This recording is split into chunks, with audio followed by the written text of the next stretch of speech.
ദൈവനാമത്തിന് മഹത്വം ഉണ്ടാകട്ടെ. കാലാവസ്ഥയുടെ ഒത്തിരി പ്രാതികൂല്യമുണ്ടെങ്കിലും ഇന്ന് രാത്രിയിൽ നമുക്ക് കർത്താവിൻ്റെ സന്നിധിയിൽ ദൈവവചന പഠനത്തിന് വേണ്ടി ചേർന്ന് വരുവാൻ ദൈവം നൽകിയ സാവകാശത്തെ ഓർത്ത് സന്തോഷിക്കുന്നു, ദൈവത്തെ സ്തുതിക്കുന്നു. ഗിരിപ്രഭാഷണത്തിൽ നിന്നുള്ള ആത്മീക പാഠങ്ങളാണല്ലോ നാം ഈ ദിവസങ്ങളിൽ ധ്യാനിക്കുവാനിടയായിട്ട് തീരുന്നത്. ആ പ്രസംഗത്തിൻ്റെ തുടക്കത്തിൽ മത്തായി സുവിശേഷം 5-ാം അധ്യായത്തിൻ്റെ 2-ാമത്തെ വാക്യത്തിൽ കർത്താവ് നൽകിയ ഈ പ്രസംഗത്തിൻ്റെ വേറിട്ടൊരു പ്രത്യേകത നമ്മൾ ചിന്തിച്ച് വരികയായിരുന്നു. നമ്മുടെ കർത്താവ് തിരുവായി മൊഴിഞ്ഞ വാക്കുകളാണ് ഈ പ്രസംഗത്തിൽ നാം ധ്യാനിക്കുവാൻ ഇടയായിട്ട് തീരുന്നത്.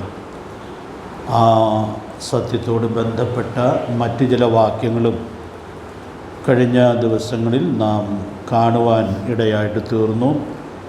നമ്മുടെ കർത്താവിൻ്റെ വായിൽ നിന്ന് വരുന്ന വചനത്തിൻ്റെ മഹത്വം പല വാക്യങ്ങളിലൂടെ കഴിഞ്ഞ ക്ലാസ്സിൽ നാം ധ്യാനിച്ച് വരികയായിരുന്നു.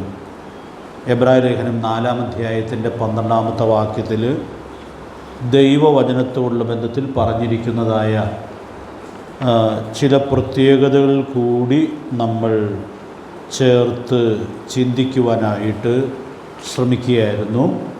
അതിൽ 3 പ്രത്യേകതകൾ ആ വാക്യത്തിൽ നിന്ന് കഴിഞ്ഞ ക്ലാസ്സുകളിൽ നമ്മൾ ചിന്തിച്ചു. 4-ാമത്തെ പ്രത്യേകതയിലേക്ക് ഞാൻ വരാം എന്ന് വിചാരിക്കുകയാണ്. പ്രാണനിലേക്ക് തുളച്ചു ചെല്ലുന്നതാണ് വചനം എന്നുള്ളതായ വലിയ സത്യം ആ വാക്യത്തിൽ നമുക്ക് ഉൾക്കൊള്ളാനായിട്ട് സാധിക്കുന്നുണ്ട്. നാം മുൻപ് ചിന്തിച്ച സത്യങ്ങളോട് ചേർത്ത് ഈ പ്രത്യേകതയും നമുക്ക് ഉൾക്കൊള്ളാനായിട്ട് സാധിക്കേണ്ടുന്നതാണ്.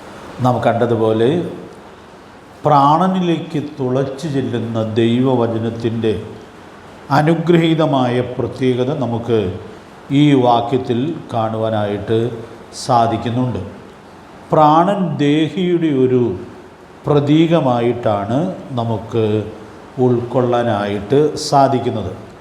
എബ്രായ ലേഖനം 4-ാം അധ്യായത്തിൻ്റെ 12-ാമത്തെ വാക്യത്തിൽ തന്നെ ആ സത്യത്തോട് ബന്ധപ്പെട്ടതായ വളരെ പ്രധാനപ്പെട്ട ചില പരാമർശങ്ങൾ കൂടി നമ്മൾ കാണുന്നുണ്ട്.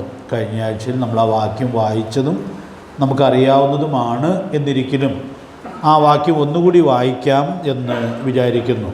എബ്രായ ലേഖനം 4-ാം അധ്യായം അതിൻ്റെ 12-ാമത്തെ വാക്യം. ചൈതന്യമുള്ളതായി ഇരുവായ്ത്തലയുള്ള ഏതുവാളിനേക്കാളും മൂർച്ചയേറിയതും പ്രാണനെയും ആത്മാവിനെയും സന്ധിമധ്യകളെയും വേർപിടിക്കുന്നതിനെ തുളച്ചു ചെല്ലുന്നതും ഹൃദയത്തിലെ ചിന്തനങ്ങളെയും ഭാവങ്ങളെയും വിവേചിക്കുന്നതും ആകും. അപ്പോൾ അതിൽ ആ വാക്യത്തിൻ്റെ ഒടുവിലേക്ക് വരുമ്പോൾ ഈ വചനത്തിൻ്റെ 2 പ്രത്യേകതകൾ പ്രധാനമായിട്ടും നമുക്കവിടെ കാണുവാനായിട്ട് സാധിക്കുന്നുണ്ട്. ആ പ്രത്യേകതകൾ ഞാനൊന്ന് എടുത്ത് പറയുകയാണ്. അത് ഒറ്റ വായനയിൽ മനസ്സിലാക്കാവുന്നതേ ഉള്ളൂ. എങ്കിലും നമ്മൾ ഈ പ്രസംഗം വിശദമായി ചിന്തിക്കാനായിട്ട് പോകുമ്പോൾ ആ പ്രസംഗം നമ്മെ ഏത് തലത്തിലൊക്കെ സ്വാധീനിക്കാം എന്നുള്ളതിൻ്റെ വളരെ പ്രധാനപ്പെട്ട സൂചനകൾ നമുക്ക് ഈ വാക്യത്തിൽ നിന്ന് ഉൾക്കൊള്ളാനായിട്ട് കഴിയുകയാണ്. ആ 2 വാക്യങ്ങൾ നിങ്ങൾക്ക് മനസ്സിലായി കാണും. ചിന്തനങ്ങളും ഭാവങ്ങളും ദേഹിയോട് ബന്ധപ്പെട്ടിട്ടുള്ളതാണ്.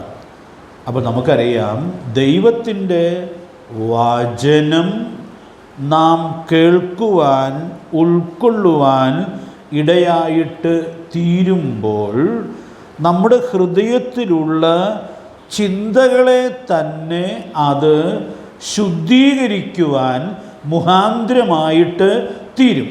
അപ്പോൾ നമ്മൾ ഈ വാക്യം മുഴുവനായിട്ട് ചിന്തിക്കുമ്പോൾ മനസ്സിലാക്കുന്നൊരു കാര്യം, കേവലം ഉപരിപ്ലവമായിട്ടുള്ള രൂപാന്തരം മാത്രമല്ല, സമൂലമായ രൂപാന്തരവും ദൈവവചനത്തോടുള്ള ശരിയായ ബന്ധത്തിൽ സാധിക്കും എന്നുള്ളതായ വലിയ സത്യം നമ്മൾ കാണുകയാണ്. നമുക്കറിയാം, ഹൃദയത്തെക്കുറിച്ച് കർത്താവ് ഈ പ്രസംഗത്തിൻ്റെ തുടക്കത്തിൽ തന്നെ പറയുന്നുണ്ട്. ഇനി നമ്മളത് ചിന്തിക്കുമായിരിക്കാം, എങ്കിലും വളരെ പ്രസിദ്ധമായൊരു വാക്യമാണത്. 5-ാം അധ്യായത്തിൻ്റെ 8-ാമത്തെ വാക്യം ഓർക്കുന്നുണ്ടോ? ഹൃദയശുദ്ധിയുള്ളവർ ഭാഗ്യവാന്മാർ, അവർ ദൈവത്തെ കാണും. അപ്പോൾ ദൈവത്തിൻ്റെ വചനം, നമ്മുടെ കർത്താവ് തിരുവായി മൊഴിയുന്ന വചനങ്ങൾ നമ്മുടെ ഹൃദയത്തെ ശുദ്ധീകരിക്കുന്നതിന് മുഖാന്തരമായിട്ട് തീരും എന്നുള്ളതായ അതിപ്രധാനമായ സത്യം നമുക്കിവിടെ ഉൾക്കൊള്ളാനായിട്ട് സാധിക്കുകയാണ്. ഈ നമ്മുടെ ഹൃദയത്തെ സംബന്ധിക്കുന്ന ഒത്തിരി വാക്യങ്ങൾ ദൈവത്തിൻ്റെ വചനത്തിൽ ഉണ്ട്. അതെല്ലാം നമ്മളിപ്പോൾ ഇവിടെ ചേർത്ത് ചിന്തിക്കണം എന്ന് ആഗ്രഹിക്കുന്നില്ല. അത് കൂടുതൽ ചിന്തിക്കുന്നത് നന്നായിരിക്കും. അത് നിങ്ങളുടെ സ്വയമായ ധ്യാനത്തിനും ചിന്തയ്ക്കും വിടുകയാണ്. വിശുദ്ധ ജീവിതത്തിൽ ഹൃദയശുദ്ധി എന്നുള്ളത് ഏറ്റവും പ്രധാനപ്പെട്ടതായ കാര്യമാണ്. അതുകൊണ്ട് പ്രിയപ്പെട്ടവരെ, നമ്മുടെ വിശുദ്ധ ജീവിതത്തെ മനുഷ്യർ നോക്കുമ്പോൾ പുറമെയുള്ള വിശുദ്ധമായ പെരുമാറ്റങ്ങളും വാക്കുകളും അതൊക്കെ ആയിരിക്കും മനുഷ്യർ ശ്രദ്ധിക്കുവാനിടയായിട്ട് തീരുന്നത്. പക്ഷെ നമുക്കറിയാം, യഹോവ എന്താണ് നോക്കുന്നത്? ഹൃദയത്തെയാണ് നോക്കുന്നത്. അപ്പോൾ നാം ഹൃദയശുദ്ധിയോടെ ജീവിക്കുക എന്നുള്ളത് വളരെ പ്രധാനപ്പെട്ടതായ കാര്യമാണ്.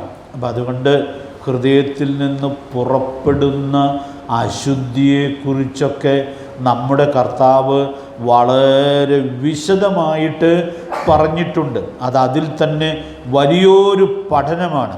എന്നാൽ ഞാൻ ഈ പഠനത്തിൽ നമുക്ക് മനഃപ്പാഠം അറിയാവുന്ന ഒരു വാക്യമാണ് പ്രധാനമായും എടുത്ത് പറയണം എന്ന് ആഗ്രഹിക്കുന്നത്. ഫിലിപ്പ് ലേഖനം 4-ാം അധ്യായത്തിൻ്റെ 8-ാമത്തെ വാക്യത്തിൽ നമ്മുടെ ചിന്തകൾ എന്തൊക്കെയായിരിക്കണം എന്നുള്ളതിൻ്റെ ഒരു ലിസ്റ്റ് ദൈവാത്മാവ് തരുന്നുണ്ട്. നമ്മുടെ ബൈബിൾ പരീക്ഷയുടെ വഴിയിലൊക്കെ നമ്മൾ മനഃപ്പാഠം പഠിച്ചിട്ടുള്ള ഒരു വാക്യമാണിത്.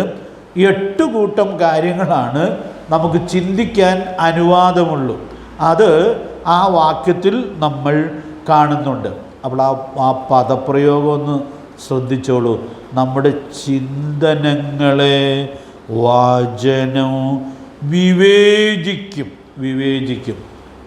അപ്പോൾ നമുക്ക് ദൈവവചനത്തിൻ്റെ സഹായത്താൽ നമ്മുടെ ഹൃദയത്തിലെ ചിന്തകളെ നിയന്ത്രിക്കുവാനും അതിനെ വിവേചിക്കുവാനുമുള്ളതായ വലിയ ഉത്തരവാദിത്വം ഉണ്ട്. 4-ാം അധ്യായത്തിൻ്റെ 8-ാം വാക്യം നമുക്ക് അറിയാമെങ്കിലും ഒന്ന് വായിച്ചു പോകാം.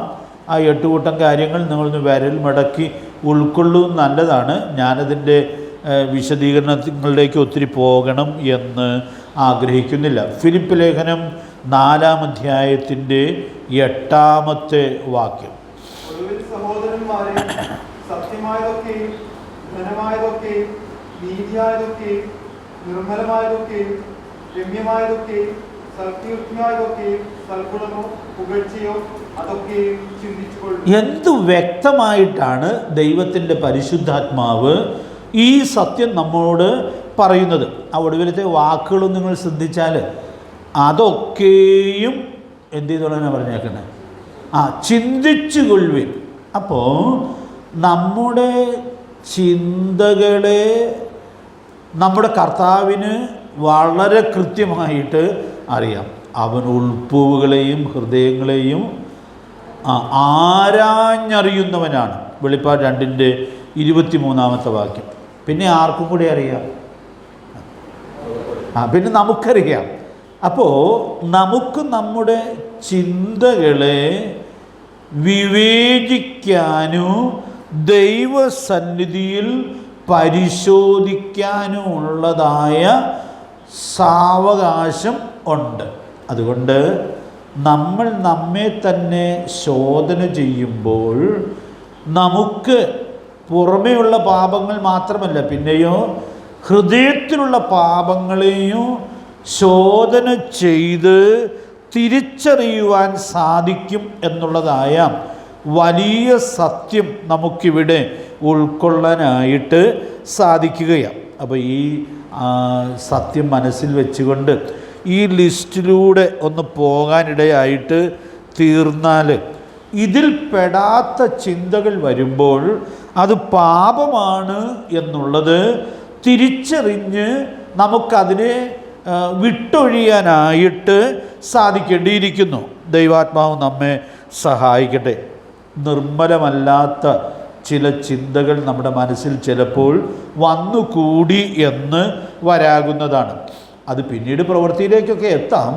പക്ഷേ നമ്മുടെ ഹൃദയത്തിൽ അല്ലാത്ത ചിന്തകൾ വരുമ്പോൾ, കർത്താവേ, ഈ അശുദ്ധമായ ചിന്തകൾ എൻ്റെ മനസ്സിൽ വന്നല്ലോ, ഞാനത് ഏറ്റുപറഞ്ഞ് ഉപേക്ഷിക്കുന്നു എന്നുള്ളതായ മനോഭാവത്തോടു കൂടി നമുക്ക് ദൈവസന്നിധിയിൽ ഏറ്റുപറഞ്ഞുപേക്ഷിച്ച് ശുദ്ധീകരണം പ്രാപിക്കാനായിട്ട് സാധിക്കണം. ഒന്ന് രണ്ട് വാക്കുകൂടി ഞാൻ എടുത്തു പറഞ്ഞോട്ടെ. രമ്യമല്ലാത്ത ചില ചിന്തകൾ, ചില വഴക്കിൻ്റെ ചിന്തകളൊക്കെ നമ്മുടെ മനസ്സിൽ ഒരുപക്ഷെ പിശാച് കൊണ്ടുവരാനുള്ളതായ സാധ്യതയുണ്ട്. അടുത്തൊരു വാക്ക് സൽകീർത്തിയായതൊക്കെയും എന്ന് പറഞ്ഞാൽ, നമ്മൾ ചിന്തിക്കുന്ന ചില കാര്യങ്ങൾ ഒരാളെക്കുറിച്ചായിരിക്കാം, അത് സൽകീർത്തിയായിരിക്കില്ല, പിന്നെയോ ദുഷ്കീർത്തിയായിരിക്കും. അപ്പോൾ അങ്ങനെയുള്ള കാര്യങ്ങളെയൊക്കെ വളരെ എളുപ്പത്തിൽ നമുക്ക് തന്നെ തിരിച്ചറിയാനായിട്ട് സാധിക്കും. അപ്പോൾ അതുകൊണ്ട് അങ്ങനെയൊക്കെയുള്ള കാര്യങ്ങൾ നമ്മൾ മനസ്സിലാക്കുമ്പോൾ ഇത് ചിന്തിക്കാൻ അനുവാദമുള്ളതല്ലല്ലോ എന്നുള്ളതായ കാര്യം മനസ്സിലാക്കാനോ ആ ചിന്തകളിൽ അശുദ്ധമായ ചിന്തകളെ ഏറ്റുപറഞ്ഞ് ഉപേക്ഷിച്ച് ശുദ്ധീകരണം പ്രാപിക്കാനോ സാധിക്കുക എന്നുള്ളത് വിശുദ്ധ ജീവിതത്തിൽ വളരെ പ്രധാനപ്പെട്ടതായൊരു ഘടകമാണ്. അതുകൊണ്ട് പ്രിയപ്പെട്ടവരെ, ഞാൻ ഇന്ന് രാത്രി ഓർപ്പിക്കട്ടെ, ദൈവത്തിൻ്റെ വചനത്തോട് നാം ശരിയായ ബന്ധം സൂക്ഷിക്കുമ്പോൾ നമുക്ക് ഇങ്ങനെയൊക്കെയുള്ള പാപങ്ങളെ തിരിച്ചറിഞ്ഞ് ശുദ്ധീകരണം പ്രാപിക്കാനുള്ളതായ വലിയ സാധ്യതയുണ്ട്. ഇനി ഈ പ്രസംഗത്തിലേക്ക് നിങ്ങളൊന്ന് കടന്ന് ഇതിൻ്റെ ഉദാഹരണങ്ങൾ കണ്ടെത്താനായിട്ട് ശ്രമിച്ചാൽ ഇഷ്ടംപോലെ കാര്യങ്ങൾ നമ്മുടെ കർത്താവ് ഈ വിശദീകരണത്തിൽ വെളിപ്പെടുത്തുന്നതായിട്ട് നമ്മൾ കാണുന്നുണ്ട്. ഞാനതിൻ്റെ ഉദാഹരണങ്ങളിലേക്ക് ഒത്തിരി പോകുന്നില്ല. ഒരു സൂചന പറയാം.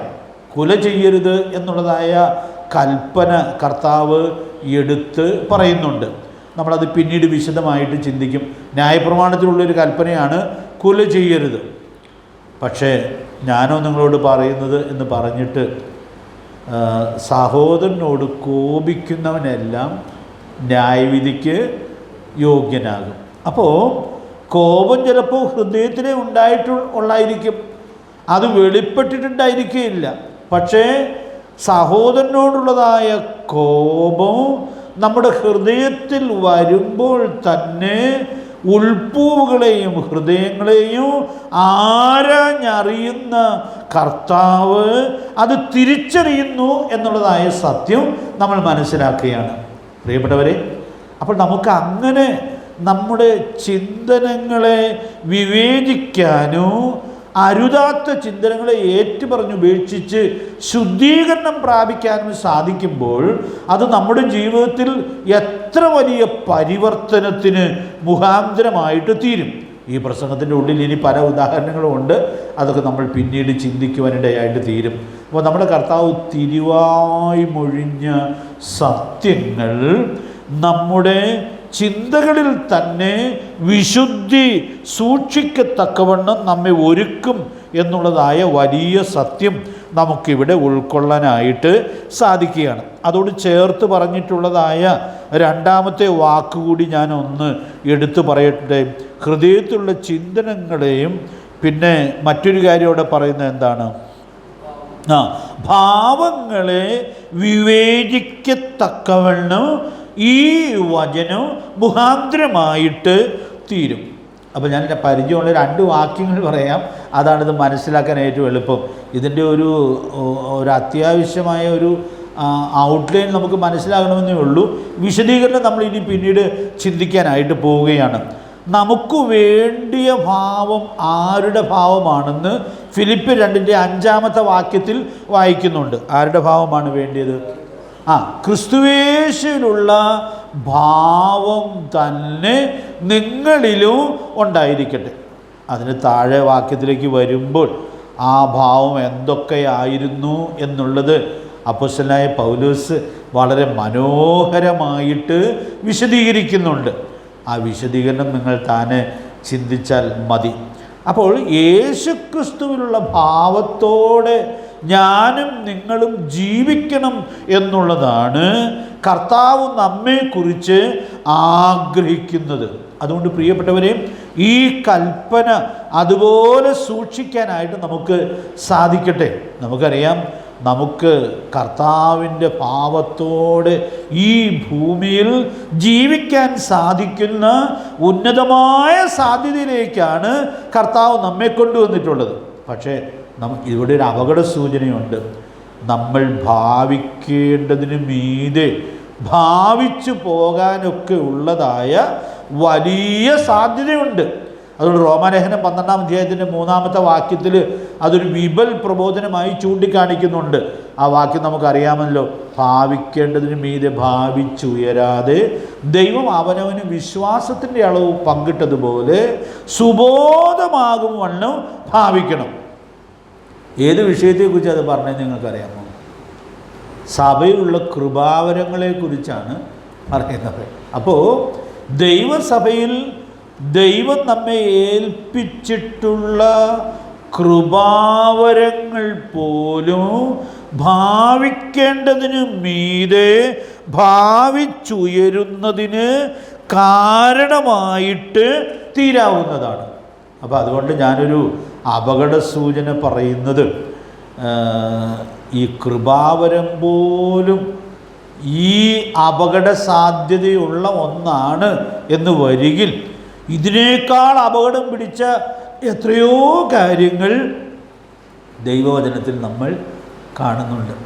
ധനവാന്മാർക്കൊരു പ്രബോധനം തീമോഥെയോസിന് എഴുതിയ 1-ാം ലേഖനം 6-ാം അധ്യായത്തിലുണ്ട്.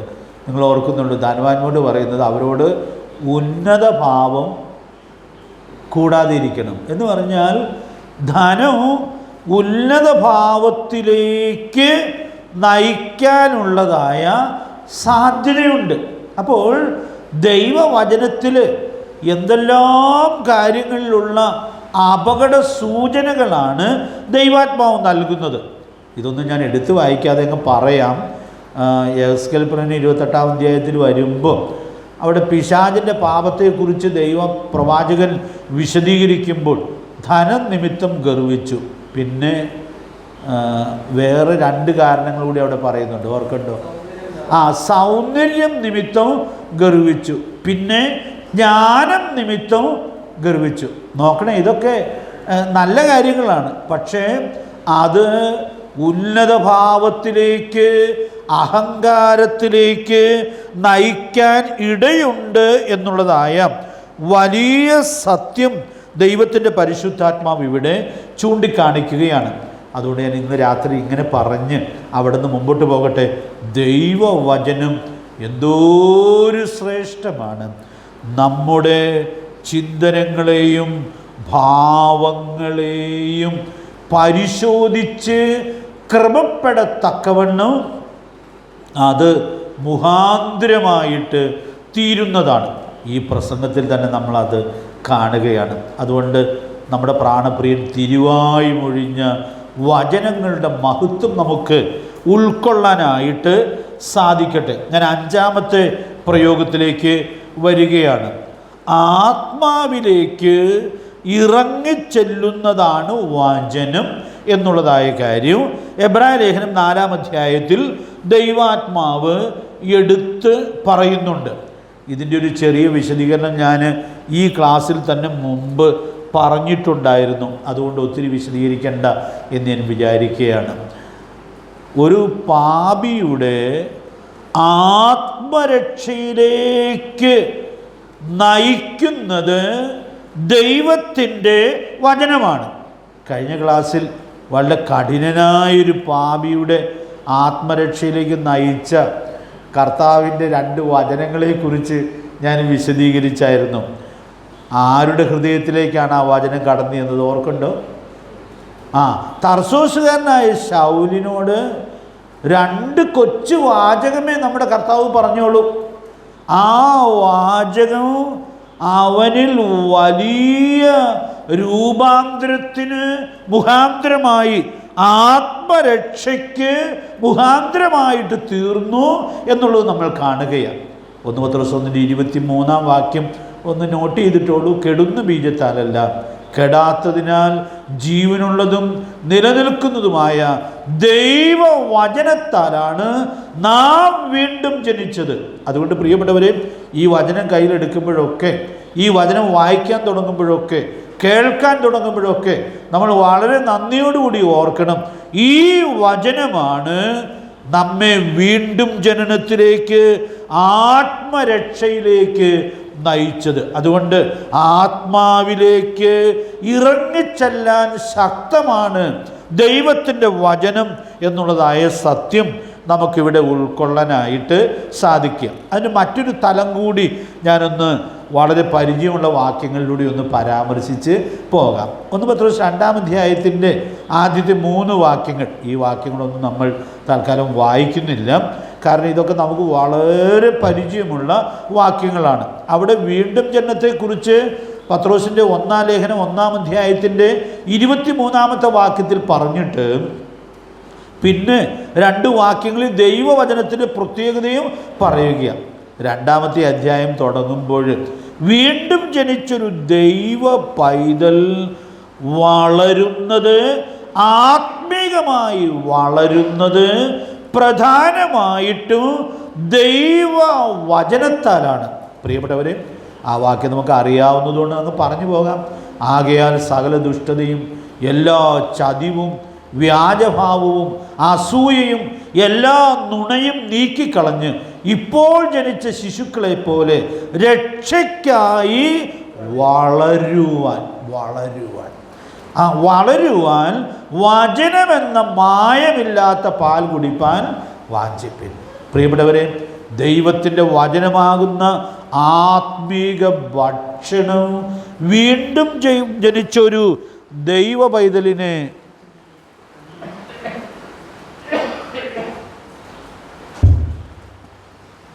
വളർത്തുന്നു എന്നുള്ളതായ വലിയ സത്യം നമുക്കിവിടെ ഉൾക്കൊള്ളാനായിട്ട് സാധിക്കുകയാണ്. ദൈവത്തിൻ്റെ പരിശുദ്ധാത്മാവ് നമ്മെ സഹായിക്കട്ടെ.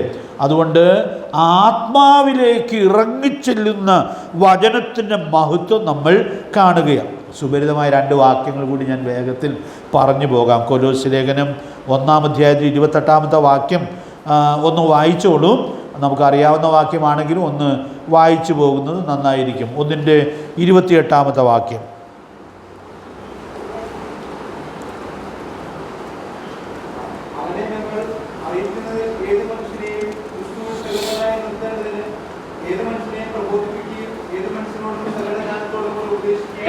അപ്പോൾ അവിടെ പൗലോസിൻ്റെ ശുശ്രൂഷയെക്കുറിച്ച് ആ വാക്യത്തിൽ ഓർപ്പിക്കുകയാണ്. വിശദാംശങ്ങളിലേക്ക് ഒന്നും ഞാൻ പോകാനായിട്ട് ആഗ്രഹിക്കുന്നില്ല. ഞാൻ ഈ വാക്യം പറയുമ്പോഴൊക്കെ സാധാരണ പറയുന്നൊരു കാര്യമുണ്ട്, അതെന്താണെന്ന് നിങ്ങളുടെ മനസ്സിൽ വന്നു കാണുമായിരിക്കും എന്ന് ഞാൻ വിചാരിക്കുകയാണ്. ഈ വചനം ഒരാളെ എങ്ങോട്ടെത്തിക്കും എന്നുള്ളത് നാം കാണുകയാണ്. ഏതു മനുഷ്യനെയും ക്രിസ്തുവിൽ, അടുത്ത വാക്യം എന്താണ്? തികഞ്ഞവനാക്കും എന്ന് പറഞ്ഞാൽ ക്രിസ്തുവിനെ പോലെ ആക്കത്തക്കവണ്ണം ഈ വചനം മതിയായതാണ്. ഈ വചനം പറയുമ്പോഴൊക്കെ ഞാൻ പറയാറുണ്ടെന്ന് പറഞ്ഞാൽ കാര്യം, ഒരു വാക്ക് അവിടെ 3 പ്രാവശ്യം ആ വാക്യത്തിൽ പറയുന്നുണ്ട്. ഏത് വാക്കാണ്? ഏതു മനുഷ്യനെയും. ഈ ഏതു മനുഷ്യൻ എന്നുള്ള പ്രയോഗത്തിൽ പെടാത്തവരായിട്ട് ആരും ഇന്ന് രാത്രിയിൽ ഈ വചനം കേൾക്കുന്നില്ല. അതുകൊണ്ട് പ്രിയപ്പെട്ടവരെ, ഇന്ന് രാത്രിയിൽ ഞാൻ വളരെ ശുഭാപ്തി വിശ്വാസത്തോടെ ഓർപ്പിക്കട്ടെ, നമ്മെ ക്രിസ്തുവിലുള്ള തികവിലേക്ക് നയിക്കാനായിട്ട് ഈ വചനം മതിയായതാണ്. എൻ്റെ സാഹചര്യവും എൻ്റെ ജോലിയൊന്നും അതിന് പറ്റിയതൊന്നുമല്ല എന്നൊന്നും നമ്മൾ വിചാരിക്കാനായിട്ട് ആവശ്യമില്ല. കാരണം ദൈവത്തിൻ്റെ വചനത്തിൻ്റെ ഈ പ്രത്യേകത ദൈവാത്മാവ് എത്രയോ മനോഹരമായിട്ടാണ് ഇവിടെ ചൂണ്ടിക്കാണിക്കുന്നത്. അവിടെ ഈ വചനം എത്ര മഹത്തരമാണ്. ഞാനൊരു കൊച്ചു ചോദ്യം ചോദിക്കട്ടെ. ഈ ഗിരിപ്രഭാഷണത്തിന് ഈ സത്യം ഉണ്ട് എന്നുള്ളത് നമ്മൾ മുൻപുള്ള ചില ക്ലാസ്സുകളിൽ ചിന്തിച്ചിട്ടുണ്ട്. അതിന് ഉപോത്ബലകമായിട്ടൊരു വാക്യവും ചിന്തിച്ചിട്ടുണ്ട്. നിങ്ങൾക്ക് ആർക്കെങ്കിലും ആ വാക്യം ഒന്ന് പറയാമോ? മത്തായി സുവിശേഷം 5-ാം അധ്യായത്തിൻ്റെ 48-ാമത്തെ വാക്യം. ആ വാക്യം പ്രത്യേകിച്ച് വായിക്കണമെന്നില്ല. നിങ്ങളുടെ സ്വർഗീയ പിതാവ് സൽഗുണപൂർണൻ ആയിരിക്കുന്നത് പോലെ നിങ്ങളും സൽഗുണപൂർണർ ആകുവിൻ. അപ്പോൾ കൊലോസ്യ ലേഖനം 1-ാം അധ്യായത്തിൻ്റെ 28-ാമത്തെ വാക്യത്തിൽ പറഞ്ഞിരിക്കുന്ന അതേ സത്യമാണ് ഈ വാക്യത്തിൽ നമ്മുടെ കർത്താവ് ഈ പ്രസംഗത്തിൽ പറയുന്നത്. അപ്പോൾ നമ്മുടെ കർത്താവ് തിരുവായി മൊഴിഞ്ഞ വചനങ്ങൾ അതെത്രയോ മഹത്തരമാണ് എന്നുള്ളത് നമുക്കിവിടെ ഉൾക്കൊള്ളാനായിട്ട് സാധിക്കുകയാണ്. 6-ാമത്തേതും ഒടുവിലത്തേതുമായ പ്രത്യേകത കൂടി നമ്മൾ അവിടുന്ന് ചിന്തിക്കണം എന്ന് ആഗ്രഹിക്കുകയാണ്. സന്ധിമജ്ജകളെ വേർവിടുവിക്കും വരെ തുളച്ചു ചെല്ലുന്നതാണ് വചനം എന്നുള്ളതായ വലിയ സത്യം ആ വാക്യത്തിൽ നമുക്ക് കാണാനായിട്ട് സാധിക്കുക. അപ്പം നമ്മുടെ കർത്താവിൻ്റെ വചനം സന്ധിമജ്ജകളെ വേർവിടുവിക്കും വരെ തുളച്ചു ചെല്ലുന്ന വചനമാണ്. അപ്പോൾ ഞാനിവിടെ വളരെ വിശാലമായൊരു മേഖലയെക്കുറിച്ചുള്ളതായ ഒരു ഔട്ട്ലൈൻ മാത്രം സൂചിപ്പിക്കണം എന്ന് ആഗ്രഹിക്കുകയാണ്. ഗിരിപ്രഭാഷണത്തിലെ ഉപദേശങ്ങൾ ശരീരത്തിൻ്റെ അവയവങ്ങളെ തന്നെ വിശുദ്ധമായി ഉപയോഗിക്കത്തക്കവണ്ണം ഒരു ദൈവപൈതലിനെ ഒരുക്കുന്നതാണ്. ഇനി ഇതിൻ്റെ ഉദാഹരണം പറഞ്ഞാൽ നിങ്ങൾ നിശ്ചയമായിട്ടും പറയുമെന്ന് എനിക്ക് അറിയാം. ഞാൻ അതിൻ്റെ ഒരു ഉദാഹരണം പറഞ്ഞു ഉപസംഹരിക്കാം എന്ന് ആഗ്രഹിക്കുകയാണ്. മത്തായി സുവിശേഷം 5-ാം അധ്യായത്തിൻ്റെ 38-39 വാക്യങ്ങൾ നമ്മൾ വായിക്കുമ്പോൾ ഈ സന്ധിമജ്ജകളെ വേർപിടിക്കും വരെ തുളച്ചു ചെല്ലുന്നതാണ് എന്ന് പറഞ്ഞിരിക്കുന്നതിൻ്റെ ഒരു ലളിതമായ അർത്ഥം നമുക്ക് ഉൾക്കൊള്ളാനായിട്ട് സാധിക്കും. ഒന്ന് വായിച്ചാട്ടെ ആ വാക്യം, 38-39 വാക്യങ്ങൾ. കണ്ണിന് പകരം കണ്ണും പല്ലിന് പകരം പല്ലും എന്ന് അരുളി ചെയ്തത് നിങ്ങൾ കേട്ടിട്ടുണ്ടല്ലോ. ഞാനോ നിങ്ങളോട് പറയുന്നത്, ദുഷ്ടനോട് എതിർക്കരുത്, നിന്നെ വലത്തെ ചെകിട്ടത്ത് അടിക്കുന്നവന് മറ്റേതും തിരിച്ചു കാണിക്കും. അപ്പോൾ അവിടെ നമ്മുടെ കർത്താവ് ഈ പ്രസംഗത്തിൽ പറയുമ്പോൾ ആത്മീകമായ മൂല്യങ്ങൾ മാത്രമല്ല പറയുന്നത്, പിന്നെയോ പ്രായോഗിക തലത്തിൽ നമ്മുടെ ഈ ശരീരം കൊണ്ട് സൂക്ഷിക്കേണ്ട ചില സത്യങ്ങൾ കൂടി എടുത്തു പറയുകയാണ്. ഇന്ന് പൽക്കാലം എന്നെ വളരെയധികം സന്തോഷിപ്പിച്ച, ഒരർത്ഥത്തിൽ ആവേശം കൊള്ളിപ്പിച്ചതായ ഒരു സത്യമാണ് ഈ വാക്യം. നമ്മുടെ കർത്താവിൻ്റെ ഇവിടെയുള്ള ഉപദേശം നമ്മൾ ശ്രദ്ധിക്കുമ്പോൾ, ഞാനിന്ന് ഈ വാക്യത്തിലൂടെ കടന്നു പോയപ്പോൾ ഓർത്തു, ഈ പ്രതികാരം നടത്തുക എന്നുള്ളതാണ് 38-ാമത്തെ വാക്യത്തിൽ പറയുന്നത്. അപ്പോൾ ഞാനിത് ചിന്തിച്ചപ്പോൾ ഇത് എന്ത് പ്രയാസമുള്ളതായൊരു കാര്യമാണ്. കാരണം ഇവിടെ കണ്ണിന് പകരം കണ്ണും പല്ലിന് പകരം പല്ലും എന്നുള്ളതായ ഈ പ്രമാണം അത് യഹൂദന് കൊടുത്തൊരു നീതിയുടെ പ്രമാണമായിരുന്നു. ഇത് പ്രായോഗികമാക്കുക എന്ന് പറഞ്ഞാൽ എന്തോ ഒരു പ്രയാസമുള്ളതായൊരു കാര്യമാണ്. കാരണം ഇത് കൂടാൻ പാടില്ല. അത് കൃത്യമായി പാലിക്കപ്പെടുക എന്നുള്ളത് വളരെ പ്രയാസമുള്ളതായൊരു കാര്യമാണ്. എൻ്റെ വിശദീകരണം ഞാൻ പറയേണ്ട ആവശ്യമില്ല എന്ന് ഞാൻ വിചാരിക്കുകയാണ്. പ്രിയപ്പെട്ടവരെ, ഞാൻ ഓർപ്പിക്കട്ടെ, എന്നിട്ട് നമ്മുടെ കർത്താവ് അടുത്ത് നൽകിയ പ്രബോധനം എത്രയോ ശ്രദ്ധേയമാണ്. ഞാനോ നിങ്ങളോട് പറയുന്നത്, ദുഷ്ടനോട് എതിർക്കരുത്. പിന്നെ ഈ വാക്ക് ഞാൻ നേരത്തെയും പറഞ്ഞായിരുന്നു, നിന്നെ വലത്തെ ചെകിട്ടത്ത് അടിക്കുന്നവന് മറ്റേതും തിരിച്ച് കാണിക്കുക.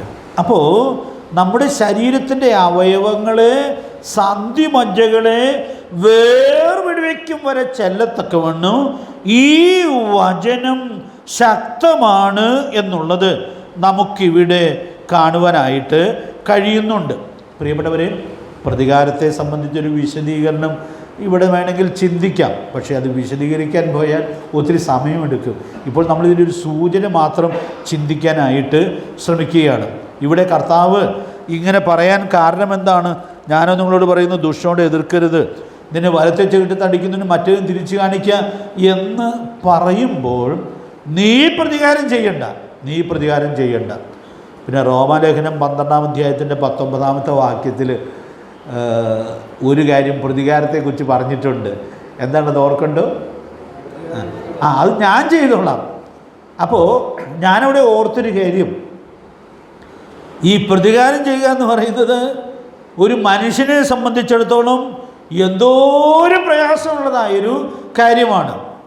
പക്ഷേ ഇവിടെ കർത്താവ് പറയുകയാണ്, നീ അതിനായിട്ട് ബന്ധപ്പെടേണ്ട ആവശ്യമില്ല. കാരണം കർത്താവ് ഈ കാര്യം വളരെ കൃത്യമായി ചെയ്യത്തക്കവണ്ണം പ്രാപ്തനാണ് എന്നുള്ളതായ വലിയ സത്യം നാം ഇവിടെ കാണുകയാണ്. റോമർ 12:19 ഞാനൊന്ന് പറഞ്ഞോട്ടെ. പ്രിയമുള്ളവരെ, നിങ്ങൾ തന്നെ പ്രതികാരം ചെയ്യാതെ ദൈവകോപത്തിന് ഇടം കൊടുപ്പിൻ. അടുത്ത വാചകം, പ്രതികാരം എനിക്കുള്ളത്, ഞാൻ പകരം ചെയ്യുമെന്ന് കർത്താവ് അരുളി ചെയ്യുന്നു.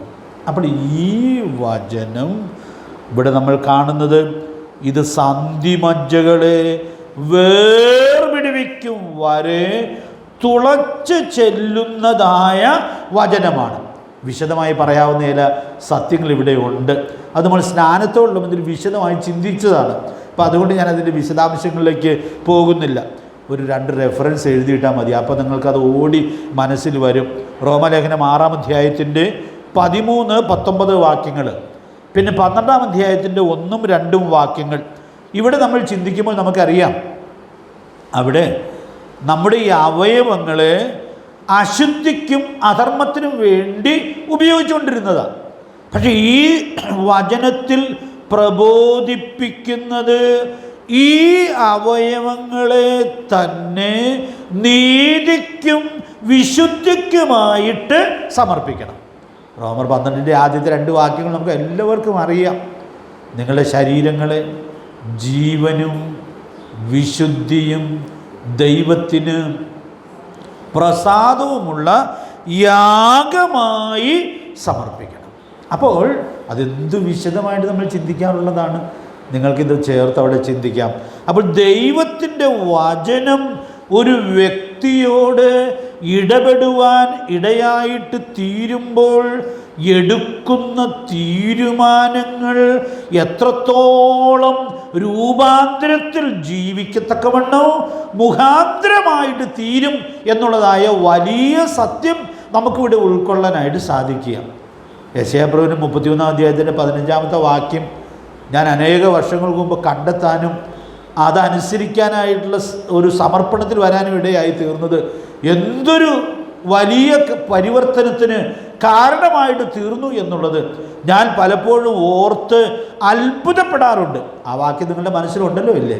നീതിയായി നടന്ന് നേർ പറയുകയും പീഡനത്താലുള്ള ആദായം വെറുക്കുകയും കൈക്കൂലി വാങ്ങാതെ കൈ കുടഞ്ഞു കളയുകയും രക്തപാതകത്തെക്കുറിച്ച് കേൾക്കാതെ വണ്ണം ചെവി പൊത്തുകയും ചെയ്യുന്നവൻ. എന്ത് മനോഹരമായിട്ടാണ് ദൈവത്തിൻ്റെ വചനം അത് ചൂണ്ടിക്കാണിക്കുന്നത്.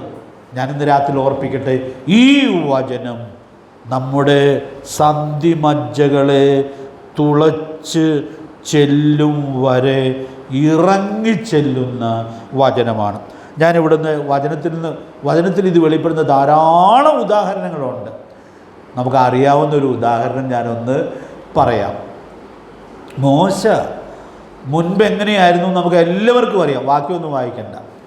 ഒരു മിസ്രൈമിനെ അടിച്ചു കൊന്ന് മണലിൽ കുഴിച്ചിട്ട ആളാണ് മോശ. അപ്പോൾ എന്തൊരു ക്ഷിപ്രകോപിയായിരുന്ന ഒരാളായിരുന്നു താൻ എന്നുള്ളത് നമുക്കവിടെ ഉൾക്കൊള്ളാനായിട്ട് സാധിക്കുക. പക്ഷെ നമ്മൾ സംഖ്യാപുസ്തകം പഠിച്ചപ്പോൾ ഓർത്തു, 12-ാം അധ്യായത്തിൽ മോശ അങ്ങ് വല്ലാതെ രൂപാന്തരപ്പെട്ടു. അതിശയകരമായ രൂപാന്തരം ഉണ്ടായി.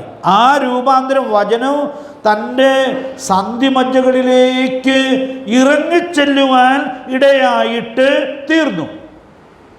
ഞാൻ വിശദീകരിക്കേണ്ട ആവശ്യമില്ല. തൻ്റെ സഹോദരനും സഹോദരിയും തനിക്കെതിരെ സംസാരിക്കുകയാണ്. പഴയ മോശയല്ല ഇപ്പോൾ. ചില വർഷങ്ങൾ കൊണ്ട് മോശ രൂപപ്പെട്ടു. മോശ ഭൂതലത്തിലുള്ള സകല മനുഷ്യരിലും അതിസൗമ്യനായിട്ട് മാറി. ഈ വചനം മോശയെ അങ്ങനെ രൂപാന്തരപ്പെടുത്തി എടുക്കുവാൻ ഇടയായിട്ട് തീർന്നു എന്നുള്ളതായ വലിയ സത്യം നമുക്കിവിടെ ഉൾക്കൊള്ളാനായിട്ട് സാധിക്കുകയാണ്. പ്രിയപ്പെട്ടവരെ, മോശ ശരീരം കൊണ്ട് പ്രതികരിച്ചില്ല എന്ന് മാത്രമല്ല, അതിൻ്റെ ഏറ്റവും ശ്രേഷ്ഠമായ നിലയിൽ ഒരു വാക്ക് പോലും സഹോദരനോ സഹോദരിക്കോ എതിരെ പറഞ്ഞില്ല. നിങ്ങളെന്താ ഇങ്ങനെ സംസാരിക്കുന്നത് എന്നുപോലും ചോദിച്ചില്ല. കാരണം മോശ അത് കേൾക്കാത്തൊരാളെ പോലെ പ്രതികരിച്ചു എന്നുള്ളതാണ് നമ്മൾ കാണുന്നത്. അവിടെ നമ്മൾ ഒത്തിരി ആത്മീയ സത്യങ്ങൾ ചിന്തിച്ചിട്ടുണ്ട്. അതിൻ്റെ വിശദാംശങ്ങളിലേക്ക് ഞാൻ പോകുന്നില്ല. നമ്മൾ സൗമ്യമായിട്ട് നിശബ്ദമായി പ്രതികരിക്കാൻ ഇട വരുമ്പോൾ ആര് നമുക്ക് വേണ്ടി പ്രതികരിച്ചുകൊള്ളും? ദൈവം പ്രതികരിച്ചുകൊള്ളും. ദൈവം മോശയ്ക്ക് വേണ്ടി പ്രതികരിച്ചു എന്നുള്ളത് നമുക്കവിടെ കാണാനായിട്ട് സാധിക്കുകയാണ്. അതുകൊണ്ട് ഞാൻ ഇന്ന് രാത്രി ഇങ്ങനെ ഓർപ്പിക്കട്ടെ. ഇനി ഇതുപോലുള്ള ഉദാഹരണങ്ങൾ നമുക്ക് കണ്ടെത്താം. അത് നിങ്ങളുടെ സ്വന്തമായ ധ്യാനത്തിന് വേണ്ടി ഞാൻ വിടുകയാണ്. ഈ കഴിഞ്ഞ ദിവസങ്ങളിൽ ഞാൻ ആസ്വദിച്ചതായൊരു പാട്ടിൻ്റെ ലൈനുണ്ട്. നമുക്ക് വേണ്ടി ഒരുമിച്ച് ഒന്ന് പാടാം. ഞാൻ കണ്ടു വല്യ സൈന്യമാം വിശ്വാസ വീരരെ പിൻചെല്ലും ഞാനും നിശ്ചയം ഈ ദൈവ ധീരരെ നല്ല പൊരുതും ഞാൻ എൻ ക്രിസ്തൻ നാമത്തിൽ വാടാ കിരീടം പ്രാപിപ്പാൻ താൻ നിത്യ രാജ്യത്തിൽ. ഈ ദിവസങ്ങൾ എന്നെ വളരെ പ്രചോദിപ്പിക്കുന്നതായൊരു സത്യമാണിത്. ദൈവവചനത്തിൽ ഇങ്ങനെ വചനം സന്ധിമജ്ജകളിലേക്ക് ഇറങ്ങിച്ചെന്ന് വലിയ രൂപാന്തരം വരുത്തിയ എത്രയോ ഭക്തന്മാരെ നമ്മൾ കാണുക. ന്യായസഭയോട് പറയുന്നത് എന്താണ്? ഞാനും അങ്ങനെ ജീവിക്കാനുള്ളതാണ്, ഞാൻ പിൻചെല്ലും ഈ ധീരന്മാരെ എന്ന് ആ ദൈവദാസൻ തന്നെ നിർണയം അവിടെ വെളിപ്പെടുത്തുക. ഇന്ന് രാത്രി ഈ ബൈബിൾ ക്ലാസ്സിൽ ഇരിക്കുന്ന എല്ലാവരോടും ഞാൻ ഓർപ്പിക്കാനായിട്ട് ആഗ്രഹിക്കുന്നത്, പ്രിയപ്പെട്ടവരെ, വചനം അതിശയകരമായ രൂപാന്തരം വരുത്തിയ എത്രയോ ഭക്തന്മാർ ദൈവവചനത്തിലുണ്ട്. എല്ലാ തലമുറയിലുമുണ്ട്. അതുകൊണ്ട് ഈ തലമുറയിൽ ആ വചനം രൂപാന്തരപ്പെടുത്തിയ ഭക്തന്മാരായി ജീവിക്കത്തക്കവണ്ണം ദൈവാത്മാവ് നമ്മെ സഹായിക്കട്ടെ. ഈ കഴിഞ്ഞ ദിവസം ഒരു ആൾ എന്നോട് സംസാരിക്കുമ്പോൾ ഒരു ഇൻസിഡൻറ്റ്, ഈ അടുത്ത നാളുകളിൽ നടന്നതായ ഒരു ഇൻസിഡൻറ്റ് എടുത്തു പറയുവാനായിട്ട് ഇടയായിട്ട് തീർന്നു. ഒരു ദൈവദാസനും സഹപ്രവർത്തകനും കൂടെ പരസ്യങ്ങൾ നടത്തിയായിരുന്നു. അപ്പോൾ സുവിശേഷ വിരോധികൾ വന്ന് അവരെ ഉപദ്രവിക്കാനും അങ്ങനെ കുറച്ച് പ്രയാസങ്ങളൊക്കെ നേരിടാനും ഇടയായിട്ട് തീർന്നു. അപ്പോൾ ഒടുവിൽ പോലീസ് സ്റ്റേഷനിൽ പോകേണ്ടതായിട്ട് വന്നു. അപ്പോൾ പോലീസ് സ്റ്റേഷൻ ചെന്ന് കഴിഞ്ഞപ്പോൾ അവിടുത്തെ ഇൻസ്പെക്ടർക്ക് ഭയങ്കര അതിശയം. കാരണം അദ്ദേഹത്തെ കരാട്ടെ പഠിപ്പിച്ച ആളാണ് ഈ ദൈവദാസൻ. അപ്പോൾ എന്താ സാറിനിങ്ങനെ പറ്റാൻ എന്താണ് കാരണം? അപ്പോൾ അദ്ദേഹത്തിൻ്റെ ഉത്തരം ഒരു സാധാരണ സംസാരത്തിൽ കഴിഞ്ഞ ദിവസം ഞാൻ കേട്ടതാണ്. ഈ കൈകൾ ക്രൂശിച്ചു പോയി, ഇത് ഒരാളെ അടിക്കാനായിട്ട് ഉപയോഗിക്കുകയില്ല. പ്രിയപ്പെട്ടവരെ, ഞാൻ ഇന്ന് രാത്രി ഓർപ്പിക്കാനായിട്ട് ആഗ്രഹിക്കുന്നത്, വചനം സന്ധിമജ്ജകളെ തുളച്ചു ചെല്ലും വരെ ഇറങ്ങിച്ചെല്ലുന്നതാണ്. ഈ തലമുറയിലും അങ്ങനെ ജീവിക്കുന്ന ഭക്തന്മാരുണ്ട്. അതുകൊണ്ട് പ്രിയപ്പെട്ടവരെ, ദൈവവചനത്തിൽ മാത്രമല്ല, പിന്നെയോ ഈ തലമുറയിലുമുണ്ട്. നമ്മുടെ തലമുറയിൽ നമുക്ക് ദൈവത്തിൻ്റെ വചനത്തിൻ്റെ ഈ അത്ഭുതകരമായ സ്വാധീനതയുള്ളവരായിട്ട് ജീവിച്ച് സാക്ഷ്യം വഹിക്കത്തക്കവണ്ണം കർത്താവ് നമുക്ക് ഏവർക്കും ധാരാളം ദൈവകൃപ നൽകട്ടെ. നമ്മുടെ കർത്താവിൻ്റെ വായിൽ നിന്ന് പുറപ്പെട്ടതായ ആ തിരുവചനം, അതിൻ്റെ മഹത്വം നമുക്ക് ഈ ദിവസങ്ങളിൽ ഉൾക്കൊള്ളാം. ഈ വചനത്താൽ സ്പർശിക്കപ്പെട്ടവരായി, രൂപാന്തരപ്പെട്ടവരായിട്ട് ഈ തലമുറയിൽ ജീവിച്ച് സാക്ഷ്യം വഹിക്കത്തക്കവണ്ണം ദൈവാത്മാവ് നമുക്ക് ഏവർക്കും ധാരാളം ദൈവകൃപ നൽകട്ടെ. അതുകൊണ്ട് നമുക്ക് വളരെ ശുഭപ്രതീക്ഷയോടെ ഈ വചനങ്ങൾ അതുപോലെ അനുസരിക്കാനുള്ള നിർണയത്തോടും ഒരുക്കത്തോടും കൂടെ ഈ ഗിരിപ്രഭാഷണത്തിൻ്റെ പഠനത്തിൻ്റെ ഉള്ളിലേക്ക് പ്രവേശിക്കുവാനായിട്ട് ദൈവാത്മാവ് നമുക്ക് ഏവർക്കും കൃപ നൽകട്ടെ.